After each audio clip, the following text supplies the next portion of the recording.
오늘 말씀을 나누도록 하겠습니다. 우리 로마서 11장까지는 우리 구원의 원리에 대해서 설명을 합니다. 우리가 은혜를 받았고 또 십자가의 은혜로 구원받은 존재가 되었습니다. 그러면 어떻게 이제 살아가야 될까요? 구원받은 자는 과연 어떤 삶을 살아가야 될까요? 구원은 여러분 구원받은 자의 삶을 통해서 드러나게 됩니다. 구원을 받았음에도 불구하고 삶이 드러나지 않는다라고 한다면은 그건 조금 생각을 해 보아야 될 문제입니다. 구원을 받았다고 한다면 구원받은 자로서의 삶을 살아야지만 구원의 가치가 드러날 수 있게 되는 겁니다.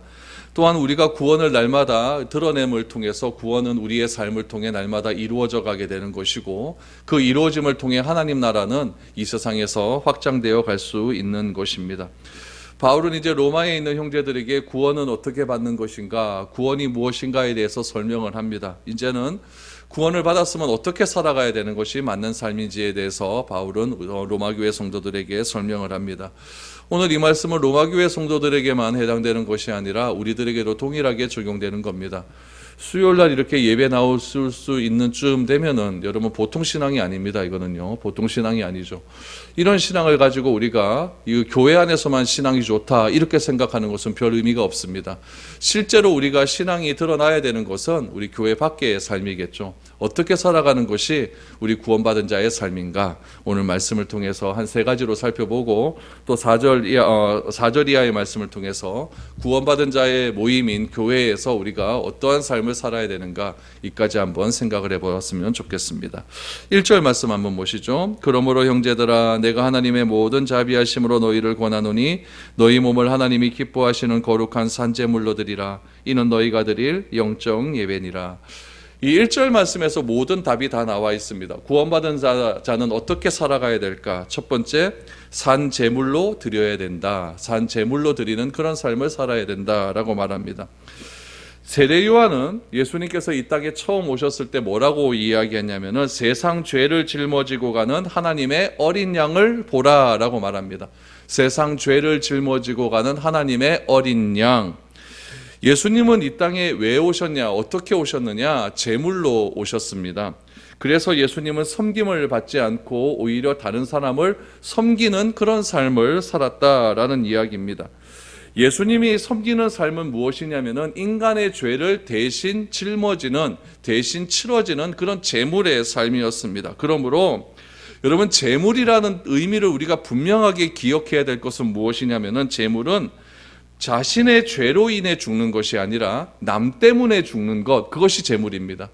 여러분, 구약시대 때 내가 죄를 지었어요. 죄를 지었으면 제물 하나를 갖고 오지 않습니까? 그러면 내가 가지고 온 제물은 누구 때문에 죽는 거예요? 나 때문에 죽는 것 아닙니까? 그러므로 이 제물이라고 하는 것은 나를 위해서 죽는 것이 아니라 남을 위해서 죽는 것, 그것을 제물이라고 이렇게 이야기를 하는 것입니다.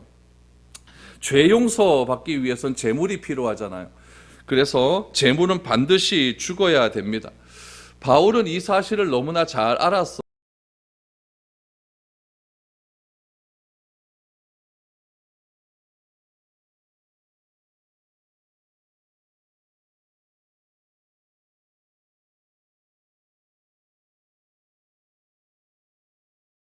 그리스도가 내 안에서 사는 삶을 무엇이라고 이야기하냐면은 십자가와 부활을 경험한 자가 누리는 삶이라고 이야기합니다. 십자가와 부활을 경험하지 못한 사람은 절대 내가 죽지를 못합니다. 그래서 제물이라고 하는 것은, 오늘 바울이 말하는 이 제물이라는 것은 철저하게 십자가와 부활을 믿고 경험한 자의 삶을 뜻한다라는 것이죠. 십자가와 부활을 경험해야만 어떻게 되느냐? 나는 죽고 그리스도가 살 수가 있는 겁니다. 나는 어디서 죽습니까? 십자가에서 죽습니다. 그리스도는 어디서 살아나십니까? 부활의 몸에서 살아날 수 있다라는 이야기죠. 그러므로 내가 죽고 그리스도가 사는 삶, 그것이 무엇이라고 이야기하냐면은 제물된 삶이다라고 이야기하는 거예요. 근데 오늘 1절 말씀해 보면은 그 제물된 삶을 어떻게 이야기하냐면은 산 제물이다라고 이야기합니다. 제물의 전제 조건은 무엇이냐? 죽어야 됩니다. 그런데 내가 제물이 되기 위해서 내 목숨을 죽여야 됩니까? 그건 아니잖아요. 그렇죠? 그러니까 살아있는 제물이 되어야 된다라는 이야기예요. 살아있는 제물이라는 것은 무엇이냐면 내 목숨은 살아있지만은 내 자아가 완전히 죽어지는 그런 삶, 그런 삶을 예수님은 무엇이라고 이야기했냐면은 자기 부인이다라고 그렇게 이야기를 했죠. 그래서 산제물이 되는 그런 것을 무엇이라고 이야기했냐면은 영적 예배라고 이야기를 합니다. 여러분, 이 영적이라고 하는 말이 참 중요한데, 이 영적이라고 하는 말은 우리 헬라어 어디에서 파생된 단어냐면 로고스에서 파생된 단어예요. 여러분, 이 로고스라고 하는 말의 뜻이 몇 가지가 있냐면 21가지가 있어요. 진짜 많지 않습니까? 제가 헬라어를 전공하신 교수님께 물어봤어요. 로고스가 무슨 뜻이 있습니까? 그랬더니 그거는 한 단어로 표현할 수 있는 말이 아니다라고 이야기를 하더라고요. 그러니까 이 로고스라고 하는 말은 굉장히 다양한데, 오늘 본문에서 나오는 영적 예배라고 하는 말 속에서 이 영적이라고 하는 말이 로고스라는 뜻이에요. 이 로고스라고 하는 말에 오늘 본문에 맞춘 그런 단어는 어떤 말이 있냐면 이성적이라는 뜻이 있어요. 논리적이라는 얘기 있어요. 합리적이라는 얘기가 있어요. 그러니까 오늘 본문 말씀을 다시 한번 정리를 해보면 이거죠. 내가 살아있으나 죽어야 됩니다. 그 제물된 삶은 어떤 삶이냐면은 나를 위해서 죽는 것이 아니라 남을 위해서 죽는 삶이에요. 그 삶을 그 삶을 어떤 예배라고 이야기하냐면은 하나님 안에서 논리적이고 합리적이고 이성적인 예배다라고 그렇게 이야기하는 거예요. 진짜 웃기지 않습니까? 나를 위해서 죽는 것이 아니라 남을 위해서 죽는 것이 예배인데, 그런 예배가 합리적, 논리적, 이성적 예배라는 이야기예요. 도무지 이해가 되지 않는 그런 이야기죠. 그런데 오늘 이 말씀이 그 당시의 배경을 보면 조금 이해가 됩니다. 이거는 지금 로마 시대 아닙니까? 그렇죠? 로마 시대요. 한 2000년 전 로마 시대인데, 로마 시대에 가지고 있었던 사람에 대한 생각이 있었어요. 그거를 인간에 대한 세계관이라고 이야기하죠. 로마 시대는 사람을 어떻게 생각했냐면은 두 가지로 생각을 했어요. 사람의 몸을 구성하는 것은 영이 있고 육이 있다, 이렇게 생각을 하는 거죠. 그런데 영은 선하고 육은 악하다라고 생각을 하는 겁니다. 그러니까 이 로마 시대가 가지고 있는, 로마 시대 사람들이 가지고 있는 이 인간이라고 하는 것은 무엇이냐면은 영은 선하지만 육은 악하기 때문에 육은 마음대로 막 그냥 내팽개쳐도 된다라고 하는 그런 생각을 가지고 있는 거죠. 그럼 성경은 무엇이라고 이야기하느냐? 성경은 영도 있고 육도 있고 혼도 있지 않습니까? 그런데 이 모든 것들을 무엇이라고 표현하면 지정의라고 이렇게 표현을 하거든요. 우리가 구원을 받는다고 한다면은, 내가 구원을 받아요. 내가 십자가와 부활을 경험함을 통해서 구원을 받는다고 한다면 로마식 사고로는 뭐냐면은 영은 구원받지만 육은 구원 못 받아요. 육은 악하기 때문에 그렇죠. 그런데 우리 성경식 사고로, 성경적인 세계관으로 우리가 구원을 받았다라고 하는 것은 무엇이냐면은 영도 구원받고 육도 구원받고 혼도 구원받아요. 요게 차이가 있는 거죠. 이건 무슨 어디에서 알 수가 있냐면은 예수님께서 십자가에서 죽으셨어요. 죽으시고 부활을 하십니다. 부활을 하시고 예수님의 영만 구원을 받았다라고 한다면은 제자들이 예수님을 못 봐야 정상입니다. 영은 우리 눈에 안 보이는 그런 실체 아닙니까? 그러니까 예수님이 영만 구원받았다고 한다. 로마식 사고로 해서 영은 선하니까 육은 악하니까 영만 구원받았다라고 하면은 예수님이 보여서는 안 돼요. 그런데 예수님은 육도 구원을 받았어요. 그렇기 때문에 도마가 한 만져봅시다 그랬더니 만질 수가 있거든요. 만진다라고 하는 것은, 이렇게 만진다라고 하는 것은 어떤 형상이 있다는 것 아닙니까? 형상이 있는 것은 내 눈으로 보인다는 이야기예요. 그러니까 예수님은 로마식 세계관에 의해서 그런 것으로 구원받은 것이 아니라 예수님은 성경적 사고로 영도, 우리 눈에 보이지 않는 영도 구원을 받고 우리 눈에 보이는 육도 다 구원을 받은 거예요. 이게 성경적인 사고라는 이야기죠.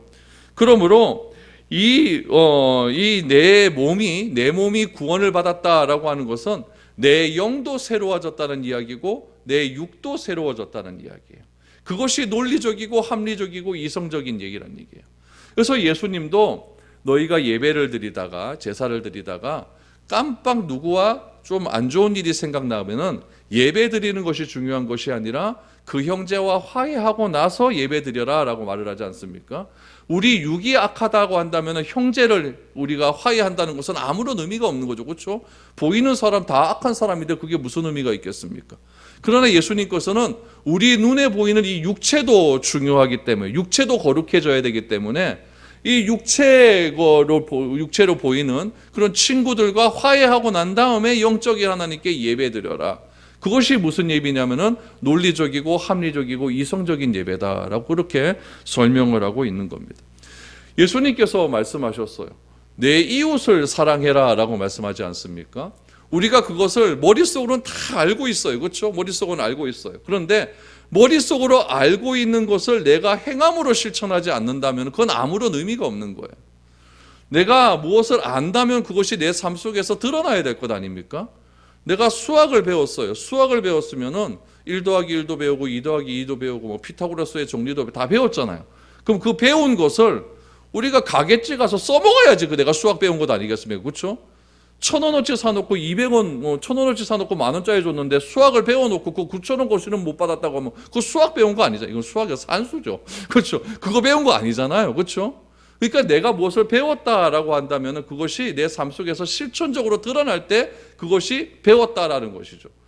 내가 예수님께서 말씀을 내가 믿는다라고 하는 것은 내가 그 믿음대로 행해질 때 그것을 내가 믿는다라고 인정할 수가 있는 거예요. 오늘 예수님도 마찬가지죠. 예수님도 이웃을 사랑해라 라고 하는 것은 이웃 사랑에 대한 것은 우리가 다 알고 있는데 그것을 내가 행하지 않는 것은 그건 이웃 사랑이 아니라는 이야기죠. 그러므로 내가 구원을 받았다라고 하는 것은 내가 영과 육이 다 내가 구원을 받았다라고 한다는 것은 무엇이냐면은 우리의 희생과 헌신은 몸을 통해서 드러나야 된다는 것을 의미하고 있습니다.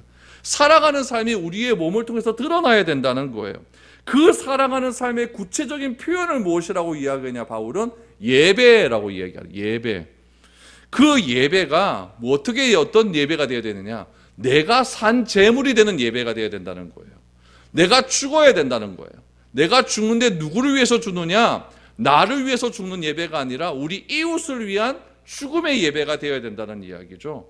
그것이 무슨 예배냐? 영적 예배다. 논리적인 예배, 합리적인 예배, 이성적인 예배다라는 거예요. 그러므로 여러분들이 예배 시간에 은혜를 받았다라는 것은 나만을 위해서 은혜를 받은 것이 아니라 내가 받은 그 은혜를 통해서 누구에게 실천되어야 됩니까? 이웃에게 실천되어질 때 그것이 진짜 은혜를 받았다는 이야기예요. 근데 우리는 이런 개념을 잘못 알고 있잖아요. 그냥 나에게 위로가 되는 말씀이 오고 내 생각과 맞는 말씀이 오면 그 진짜 은혜 받았다라고 얘기하지 않습니까? 그거 나한테도 그거 다 끝나버려요. 그것은 진정한 예배의 의미가 아니라는 이야기죠. 뒤에 가면 조금 그것이 좀 자세하게 나오는데 우리는 이 예배를요 어떤 특정한 장소, 이 특정한 장소 아닙니까? 특정한 시간, 7시 반이라고 하는 특정한 시간 이곳에서 예배 드리는 것을 예배라고 생각을 해요. 그러나 이것도 예배이지만 진짜 예배는 어디서 드려지는 예배냐면은 우리의 삶 속에서 드려지는 것이 진짜 예배라는 이야기예요. 여기서 은혜를 받았다고 한다면 그 받은 은혜를 통해서 우리가 진짜 삶 속에서 그것이 실천되어질 때 내가 그것이 영적 예배가 될 수가 있는 것이다. 논리적이고 합리적이고 이성적인 예배가 될 수 있는 것이다 라는 것을 이야기하고 있는 것입니다. 그러므로 우리의 몸을 산제물로 드린다. 오늘 본문에 나오잖아요. 그렇죠? 산제물로 드린다라는 것은 내가 가지고 있는 모든 것이 나만을 위해서 사용하는 것은 산제물이 아니에요. 제물의 개념 말씀드렸잖아요. 제물은 나를 위해서 죽는 것이 아니라 남의 죄 때문에 남을 위해서 죽는 것이 제물이라고 한다면 내가 산제물이 되기 위해서는 내가 가진 모든 것은 누구를 위해 사용되어야 됩니까? 내 교회, 내 가족, 나만을 위해서 사용되는 것이 아니라 우리 주변의 이웃을 위해서 사용되어져야 된다라는 것을 강조하고 있는 것이죠. 그래서 이 추운 겨울에 우리 주변의 이웃들을 얼마나 도와줘야 될 이웃들이 많습니까? 그런 이웃들을 한번 돌아보자는 의미에서 이제 다음 주에 광고가 나갈 건데 여러분들에게 도울 사람 한번 저한테 말해주시면 그 이웃을 도와준다. 이런 의미에서 그렇게 나가는 것이죠. 그것이 진짜 영적인 예배라는 이야기죠. 이것이 영적 예배고 이것이 합리적이고 논리적이고 이성적인 예배다라는 것을 기억하시기를 바랍니다. 그래서 구원받은 자는 어떻게 살아야 되는가? 내가 산제물이 되어서 영적 예배를 드릴 수 있는 그런 삶을 살아야 된다라고 말을 합니다. 두 번째 구원받은 사람은 어떻게 살아야 되는가? 이 세대를 본받지 말아야 됩니다. 2절에 보니까 너희는 이 세대를 본받지 말고 오직 마음을 새롭게 함으로 변화를 받아 하나님의 선하시고 기뻐하시고 온전하신 뜻이 무엇인지 분별하도록 하라. 여러분, 이 세대를 본받지 말라라는 것은 이 세대의 패턴을 따르지 말라는 이야기예요. 이 세대가 추구하는 가치와 반대되는 가치를 가져라라는 이야기예요. 여러분, 이 세대와 추구하는 반대되는 가치를 갖게 되면 어떤 일이 일어나게 되냐면은 세상과 항상 갈등이 일어나게 됩니다. 내가 세상이 추구하는 가치와 똑같이 걸어가면은 갈등이 일어날 필요가 없어요. 근데 반대되는 가치를 가지고 내가 살아가게 되면은 꼭 갈등이 일어나게 된다라는 이야기죠. 내가 새롭게 된다라는 것은 내가 중생한다는 거거든요. 새롭게 태어난다라는 이야기거든요. 그것을 성경은 변화라고 이야기합니다. 변화는 곧 구원이에요. 구원은 다른 말로 하면 변화죠. 내 신분이 변화되는 것이고 내 믿음이 변화되는 것이고 내 모든 것이 변화되는 것을 구원이라고 이야기하죠. 그러므로 구원받은 자의 변화라고 하는 것은 우리가 영적 예배를 드림을 통해서, 내가 제물이 되어서 영적 예배 드림을 통해서 내가 더 이상 세상의 가치를 쫓지 않겠다고 결단하고 이 세상 속에서 결단한 것을 실천하는 것이라는 얘기예요. 그것이 구원받은 자의 삶이라는 이야기죠. 그런데 여러분, 이렇게 사는 것이 쉽지가 않아요. 쉽지가 않아요. 그렇기 때문에 이 쉽지 않은 이 사실을 하나님께서는 우리에게 해봐라라고 이야기하는 거죠. 그걸 뭐라고 이야기하면 2절 하반절에 보니까 그것이 하나님의 선하시고 기뻐하시고 온전하신 뜻, 그것을 한번 분별해봐라라고 이야기하는 겁니다. 내가 원하는 것만 하는 것은 분별하는 것이 아니에요. 그러나 세상 사람들이 다 맞다고 하는데 그것을 내가 반대되고 역류를 해서 그 역류한 내가 반대되는 행동들이 진짜 하나님의 선하시고 기뻐하시고 온전하신 뜻인지를 내가 분별해 가는 삶이 내가 구원받은 자의 삶이다라는 것을 이야기하고 있는 것입니다. 여러분, 이런 분별된 삶을 예수님은 무엇이라고 표현하냐면 빛과 소금의 삶이다라고 그렇게 대체적으로 말씀해 주셨어요. 그것이 왜 빛과 소금의 삶이냐면은, 여러분, 빛이라고 하는 것은 여러분 초를 일해 보시면은 초불이 그냥 빛을 비추지 않잖아요. 자신을 태움으로 빛이 비춰지잖아요. 소금은 어떻습니까? 녹아짐을 통해서 부패를 방지하지 않습니까? 재물은 어떻습니까? 내가 죽음을 통해서 다른 사람이 사는 것 아닙니까? 그러니까 빛과 소금이라고 하는 것은 재물과 똑같은 의미를 가지고 있는 거예요. 내가 죽어져야만 빛이 드러날 수가 있고 내가 녹아져야만 여러분 부패가 방지될 수가 있는 거예요. 그것을 무엇이라고 얘기하냐면은 산 재물이 되는 것이다. 내가 죽고 그리스도가 사는 것이다 라고 그렇게 말을 하고 있는 것이죠. 그래서 여러분, 우리는 이 세상 속에서 패턴이 있는 거예요. 세상의 패턴은 무엇이냐면은 내 친구고 뭐건 간에 그 사람 밟고 내가 앞장서는 거예요. 밟고 내가 더 높은 성공의 자리로 가는 거죠. 그것이 세상이 원하는 삶의 패턴이에요. 그러나 성경은 무엇이라고 이야기하냐면은 여러분, 내가 손해보더라도 남을 살려주는 거예요. 그것이 성경의 의미라는 이야기죠. 그러다 보니까 자꾸 좀 갈등이 일어나게 되는 거예요. 내가 이렇게 사는 것이 맞나? 이런 갈등이 자꾸 내면에서 일어나게 되는 것이죠. 그래서 남을 착취하고 남을 빼앗고 억압해서 나만을 내가 잘 살기 위해서 그렇게 내가 사는 것이 어떻게 구원받은 자의 삶이라고 할 수가 있겠습니까? 그러므로 우리가 구원받은 자의 삶, 세상의 그런 가치, 세상을 한번 분별해봐라, 세대를 본받지 말라라고 하는 것은 내가 그동안 살아왔던 삶의 가치와 반대하시면 됩니다. 반대로 생각하시면 됩니다. 그래서 그런 가치를 따라가는 것이야말로 진짜 구원받은 자의 삶이다라고 말을 하는 거죠. 세 번째는 무엇입니까? 3절에 보니까 겸손한 삶이다라고 나옵니다. 3절을 보십시오. 내게 주신 은혜로 말미암아 너희 각 사람에게 말하노니 마땅히 생각할 그 이상의 생각을 품지 말고 오직 하나님께서 각 사람에게 나누어 주신 믿음의 분량대로 지혜롭게 생각하라. 여러분, 이 3절에서 중요한 것은 무엇이냐면 내게 주신 은혜로 말미암아입니다. 내게 주신 은혜로 말미암아. 내게 주신 은혜로 말미암아 어떻게 하느냐? 마땅히 생각할 그 이상의 생각을 품지 말라라고 이야기합니다. 무슨 말일까요? 이거 요즘 우리 말로 하면은 주제 파악하라는 얘기예요. 주제 파악. 네 자신을 알라라는 얘기죠. 중요한 것 그 이상의 생각입니다. 그렇다면 어느 정도까지 생각하면 됩니까? 하나님께서 나누어 주신 믿음의 분량, 이렇게 설명하고 있죠. 그렇게 생각하는 것을 무엇이라고 이야기하냐면 지혜로움이라고 이야기를 하고 있습니다. 여러분, 이것이 왜 중요하냐면은 교회가 어려움을 겪는 이유는 다 주제 파악하지 못해서 그렇습니다. 내 믿음의 분량을 오버해서 생각하기 때문에 교회가 다 어려워지는 거예요. 일종의 이거는 여러분 월권이죠. 그것은 지체가 지체로서의 역할을 벗어나 머리의 역할을 하겠다라는 이야기죠. 그래서 이거 4절 이하에 보면 이제 그래서 지체에 대한 이야기가 나오는데, 손은 손의 역할만 하면 되는 거잖아요. 근데 손이 자꾸 발의 역할을 하려고 해요. 이것을 월권이라고 하는 것이죠. 그래서 손은 손의 역할만 하고, 발은 발의 역할만 하고, 입은 입의 역할만 하면 된다는 이야기예요. 머리는 누구십니까? 예수님이잖아요. 그러니까 예수님이 행하신 그 지령대로 각 사람들이 해야 할 그런 역할만 하면 된다는 이야기예요. 그 역할 이상의 생각을 무엇이라고 이야기하냐면 그 이상의 생각이다라고 그렇게 이야기를 하고 있습니다. 여러분, 우리는 나 자신을 알지 못하기 때문에 간섭이 많죠. 또 간섭하는 것 얼마나 좋아합니까? 참견이 많습니다. 그러나 마땅히 생각할 부분만 생각한다면 내 자신을 월권하지 않는다라는 이야기죠. 그런데 그것이 참 어려워요. 우리는 내 눈에 들보는 잘 모르고 남의 눈에 그 뭔지는 기가 막히게 잘 파악하지 않습니까? 그래서 그렇게 하지 않기 위해서 바울은 조건을 하나 답니다. 그 조건이 무엇이냐면은 내게 주신 은혜로 말미암아입니다. 여러분, 바울은 말을 하죠. 내게 주신 은혜로 말미암아라는 것은 내게 주신 은혜 때문에라는 이야기 아닙니까? 수동적이잖아요. 그러니까 내게 주신 은혜가 있기 때문에 나는 월권하지 않는다. 내게 주신 은혜가 있기 때문에 나는 주제 파악하겠다.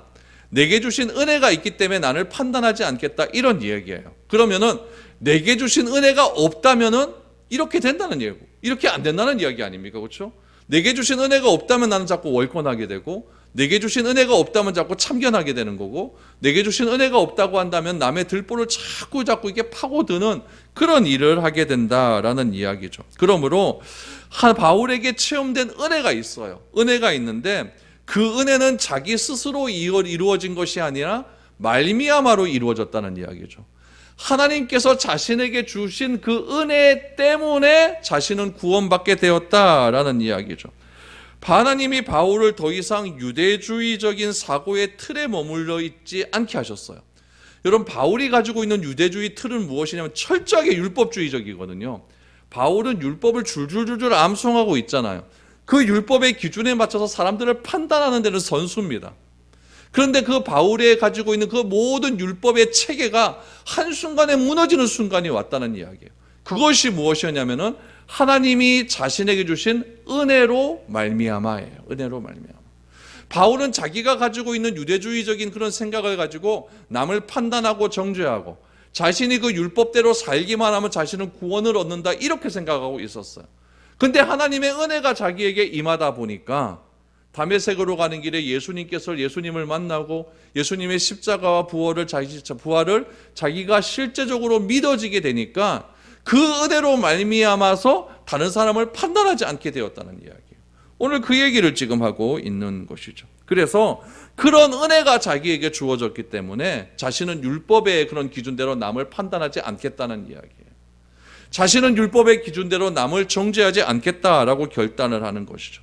그 이상의 것을 생각하지 않고 자신에게 주어진 믿음의 분량대로 나는 나의 길을 가겠다라고 그렇게 결단을 하고 있는 것이죠. 그래서 여러분, 오늘 3절 하반절에 보니까 자신에게 나누어 주신 그 믿음의 분량대로 어떻게 생각하라고 하냐면 지혜롭게 생각하라라고 해요. 지혜롭게 생각하라. 여기서 말하는 지혜롭다라고 하는 말의 원래 의미는 무엇이면 술 취하다라는 이야기거든요. 여러분, 술 취하면 여러분 막 생각하잖아요.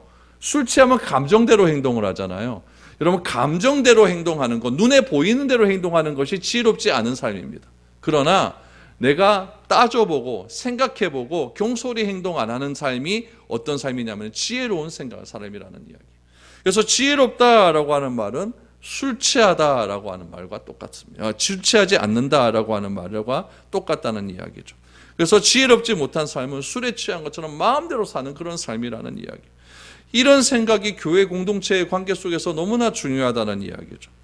우리에게 주신 믿음의 기준된 삶은 분별하는 삶입니다. 그러므로 지혜롭게 생각하기 위해서는 어떻게 해야 되냐? 또 이 3절의 말씀을 거꾸로 올라가면 됩니다. 하나님께서 나에게 허락하신 믿음의 분량이 무엇인지를 잘 아는 거예요. 구원받은 삶이란 그런 거라는 이야기죠. 그래서 믿음의 분량이 잘 알기 위해서는 하나님께서 나에게 주신 은혜로 말미암아 내가 구원받았다라고 하는 그런 확신이 있어야 된다는 이야기. 그런 확신 속에서 내가 살아갈 때에 우리는 지혜로운 삶을 살아갈 수가 있고 그 이상의 생각을 품지 않고 겸손한 삶을 살 수 있다라고 말을 하죠. 바울은 구원받은 자의 삶 어떻게 살 것인가에 대한 질문에서 세 가지를 이야기합니다. 첫 번째는 무엇입니까? 재물이 되는 그런 삶을 이야기하는 것이죠. 두 번째는 세대를 본받지 않는 그런 삶을 이야기합니다. 세 번째는 겸손의 삶을 이야기하는 것이죠. 이것이 하나님의 뜻을 따라 분별해 가는 그런 성령을 따라 사는 그런 삶의 모습임을 바울은 이야기하고 있는 것이죠. 4절에서 8절까지의 말씀을 다시 한번 보시죠. 그럼 이렇게 사는 사람들의 모임인 교회는 어떻게 이루어져 가야 되느냐. 4절부터 보시면 우리가 한 몸에 많은 지체를 가졌으나 모든 지체가 같은 기능을 가진 것이 아니니 이와 같이 우리 많은 사람이 그리스도 안에서 한 몸이 되어 서로 지체가 되었느니라. 우리에게 주신 은혜대로 받은 은사가 각각 다르니 혹 예언이면 믿음의 분수대로 혹 섬기는 일이면 섬기는 일로 혹 가르치는 자면 가르치는 일로 혹 위로하는 자면 위로하는 일로 구제하는 자는 성실함으로 다스린 자는 부지런함으로 긍휼을 베푸는 자는 즐거움으로 할 것이니라 라고 말하죠. 한 몸에 많은 지체를 가졌대요. 한 몸에 많은 지체를 가졌다라고 하는 것은 각 사람의 믿음의 색깔이 다 다르다는 이야기예요. 예수님께서 한 비유를 들어 말씀하셨어요. 한 데나리온을 대한 비유를 말씀하셨는데 어떤 한 왕이 잠시 나가면서 종들에게 각각 한 데나리온씩을 나눠주었거든요. 그런데 그 데나리온을 나눠주는 그 방법들이 다 달랐다는 이야기죠. 우리도 마찬가지예요. 우리도 구원을 어떻게 받고 내가 은혜를 어떻게 받았는가, 은혜 받은 체험들이 다 다릅니다. 제가 받은 은혜의 체험이 꼭 정답은 아니에요. 여러분들의 받은 은혜의 체험도 정답은 아닙니다. 다 다르다는 이야기, 다 색깔이 다르다는 이야기예요. 그 색깔이 다른 것을 무엇으로 표현하고 있냐면은 한 몸에 많은 지체가 있다라고 그렇게 이야기를 하고 있습니다. 그래서 많은 지체가 있지만 그 많은 지체가 같은 기능을 가진 것이 아니다. 똑같은 색깔을 가진 것이 아니다라고 이렇게 이야기를 하고 있는 거죠. 많은 사람이 그리스도 안에서 통일을 이루어 가는 것이 진짜 아름다운 교회의 모습이다. 아름다운 구원받은 자의 모습임을 강조하고 있는 겁니다. 그래서 여러분 오늘 본문 말씀을 다시 한번 보시면은 몇 절을 보시냐면은 6절 말씀을 보시면 우리에게 주신 은혜대로라고 말해요. 우리에게 주신 은혜대로. 이것은 여러분 무엇과 똑같냐면은 3절에서 말하는 내게 주신 은혜로 말미암아와 똑같은 표현입니다. 여러분 은혜로 말미암아 나에게 구원이 임했다라고 한다면 우리에게 주신 은혜대로 은사가 있다는 이야기예요. 은사라고 하는 말은 여러분 하나님의 은혜로 받는 선물이라는 뜻이에요. 은혜로 받은 선물이 있다는 이야기예요. 근데 그 선물이 각각 다 다르다는데 그 각각 다른 그 선물대로 여러분 행해야 될 행위가 다르다는 이야기예요. 여러분 다시 한번 6절 말씀을 보시면은 예언의 은사가 있는 사람이 있어요. 예언이라고 하는 것은 두 가지 개념이 있는데 첫 번째는 하나님의 말씀을 잘 전하는 게 예언입니다. 또 하나는 이제 구약 시대 같은 경우는 진짜 하나님의 말씀을 받아서 미래를 말하는 것이 예언일 수 있어요. 그러나 오늘날에는 하나님의 말씀을 잘 전하는 것이 예언입니다. 예언의 은사를 받은 사람은 뭐 해야 되느냐? 여러분 믿음의 분수대로 하라는 이야기예요. 오버하지 말라는 이야기예요. 자기 마음대로 믿음을 가지고 그렇게 해석하지 말라는 이야기죠. 그래서 성경을 해석하고 성경을 말할 때 믿음의 분수대로 믿음의 교만함을 가지지 말라라고 그렇게 이야기를 합니다. 여러분 꼭 보면 그래요. 요한계시록 한 1000번 정도 읽으신 분들은 굉장히 어깨가 많이 올라갑니다. 그래서 자기가 요한계시록 다 딸딸 애운다라고 하면서 여러 계시록 다 애워버리면 하나님이 주신 그 요한계시록에 대한 의미를 다 안다는 이야기입니까? 아니잖아요. 아니에요. 그런데 그렇게 돼버리면 어떻게 되면 금방 교만해져 버려요. 그래서 굉장히 이상한 말들을 많이 합니다. 그래서 여러분 우리에게 색깔이 다 다르다고 했죠. 예언하는 사람이면 뭐 해야 되나? 믿음의 분수대로 해야 된다. 더 겸손하게 하나님 앞에 무릎 꿇고 그렇게 나가야 된다라는 이야기죠. 또 7절을 보십시오. 섬기는 걸 잘하는 사람이 있어요. 그럼 뭐 해야 되느냐? 섬기는 일에 마음을 가지고 그렇게 해야 된다라는 이야기죠. 가르치는 자는, 가르침의 은사가 있는 사람은 가르치는 일에 겸손한 마음으로 행해야 된다라고 말합니다. 위로하는 자면 위로하는 일로, 구제하는 자는 한 번 하고 끝내지 말고 성실하게 구제를 할 것을 이야기하는 거예요. 다스리는 자는 어떻게 해야 된다? 리더십을 가진 사람은 부지런하게 사람을 살피고 사람에 대한 관심을 가져야 되는 걸 이야기하고, 긍휼을 베푸는 사람은 즐거움으로 해야 된다라고 말을 하죠. 내가 누구에게 긍휼을 베풀어 줬는데 그거 한번 딱 베풀어 줘놓고 그 다음부터는 내가 막 짜증내고 간섭하기 시작하면 여러분 그건 진정한 그 위에서의 긍휼이 아니겠죠. 이런 마음을 가지고 각자 믿음의 색깔대로 하는 것이 중요한데, 그 믿음의 색깔이 어디에서 통일이 되어야 되느냐? 예수 그리스도라고 하는 머리에서 통일이 되어야 된다. 그 머리에 대해서 통일되는 것을 무엇이라고 이야기하면 6절에 보니까 우리에게 주신 은혜대로, 우리에게 주신 은혜대로.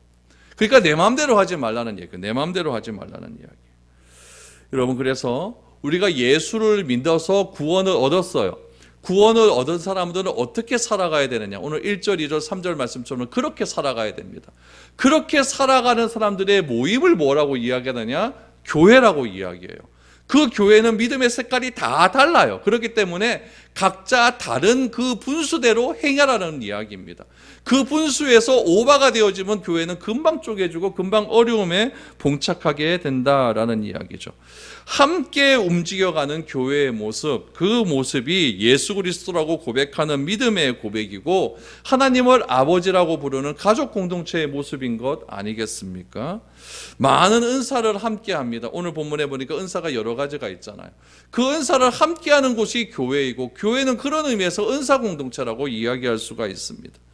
건강한 관계를 이루기 위해서는 은사가 마음껏 활용할 수 있는 그런 모임이 되어야 되는데, 그 모임 속에서 내 마음대로 내 생각대로 하는 것이 아니라, 여러분 꼭 은사 6절에서 8절까지의 말씀 속에서 은사 받은 사람 다음에 꼭 뭐가 나오잖아요. 그렇죠? 뭐 하는 자는 뭐 하는 대로, 뭐 하는 자는 뭐 하는 대로.